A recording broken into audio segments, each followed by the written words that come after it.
Released some chilling statistics recently regarding child abandonment in South Africa. What's alarming is that whilst the rate of baby dumping is harrowing, the full extent is actually difficult to gauge, as so many of these infants will never be found. What the report findings suggest is that a child born in South Africa is at the highest risk of being killed during its first 6 days of life. To tell us a little bit more about this heartbreaking problem, I'm now joined by child protection researcher and activist, as well as global project leader of Courage Child Protection Community Program, Dee Blackie. Dee, thanks very much indeed for joining us. Welcome to the program. Thanks for having me. All right, so let's start by trying to assess just how bad is the situation. I mean, there's a lot of statistics. Well, how big of a problem are we facing? So the only real research that we can call on was done in 2010. Child Welfare South Africa, with Child Welfare Durban, Cape Town and Johannesburg, collaboratively estimated that around 3,500 children had been abandoned into their care in that year. And it was a noted spike at that stage. Obviously, shockingly, it was World Cup year, so it was something that we were very aware of, and that's when I got involved in the challenge. I've subsequently done research on the matter in 2016, 2017, and those numbers don't appear to have changed much. Right. What has happened, though, is we're seeing a lot more anonymous abandonments, so a child can be abandoned but we actually know who the parents are, which makes family reunification possible. But what we're seeing more and more is more anonymous abandonments, and also more children being abandoned who are quite compromised in that they are born prematurely and often the result of late abortion.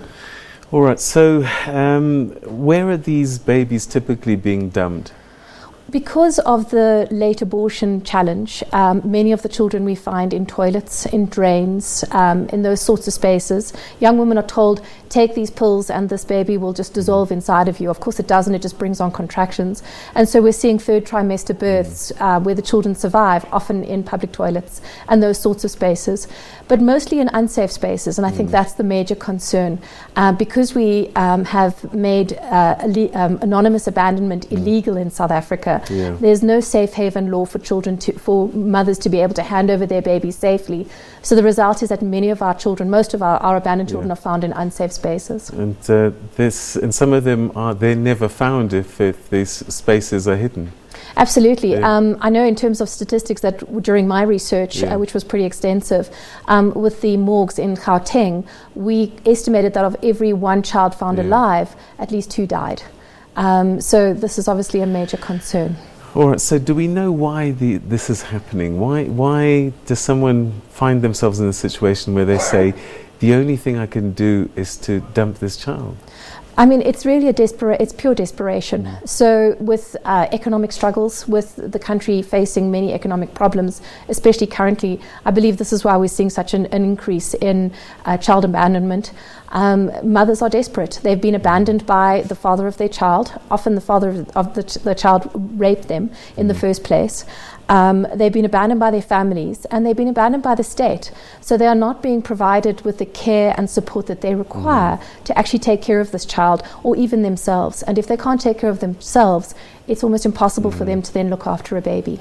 I mean, I know in some cultures it's such a shame on the family for someone to have a child out of wedlock, etc., etc. Has that contributed in any way to some of these abandonments? I mean, certainly culture plays a massive role in the decision to abandon. My big question when I did my research was, why are children being abandoned into care and not formally placed into care? And cultural concerns around ancestral beliefs and signing away one's rights to one child certainly plays a big role. But I think the biggest challenge in South Africa today is that young women especially are particularly isolated.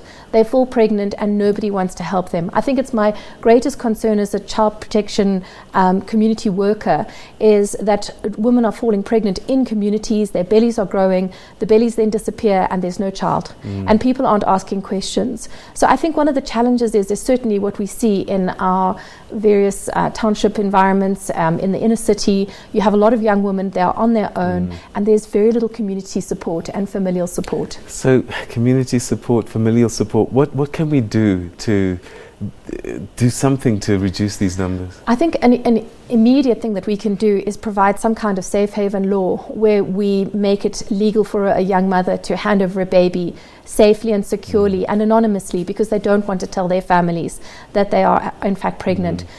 So I think that's an immediate protection of the child. But more longer term, I think we need to start looking after young women. We need to teach them about sex education, about contraception. We need to help them when they fall pregnant. We need to provide them with alternatives. And we need to make it easy for them to access the child protection system. I mean, I guess one of the big challenges is there is an assumption that many of the children abandoned, their parents are not here, or the mother is not here legally in South Africa, in which sense they cannot access our child protection system. And that obviously is a great concern, but that is by no means the only people abandoning in South Africa today. It's a broad range of people, and the big issue is we should be focusing on the best interests of the child, which means we need to protect the child, and we need to make sure that first of all that they live within that first week of their lives, and that they are then cared for. And I suppose, sadly, that finding them, they still might have complications that last for quite long. Certainly, research shows that a high proportion of children sitting in our children's homes, and many of these children end up in our children's homes because of the difficulty around adoption in South Africa, that many of these children are compromised. They have a range of developmental disorders, learning disabilities, behavioral challenges, and are often not receiving very much support for that, because most of our child protection system is struggling just to cover the basics and just to care for the children and put food in their tummies and shelter over their heads. All right, Dee, sadly we don't have enough time to really talk about this too much, but I hope we can have this conversation again. Absolutely. It's such a sad thing that's happening, and the numbers are frightening, but thanks so much for the work that you're doing and coming through to talk to us. Thanks for having me. Thanks so much. All right, we'll leave that for the time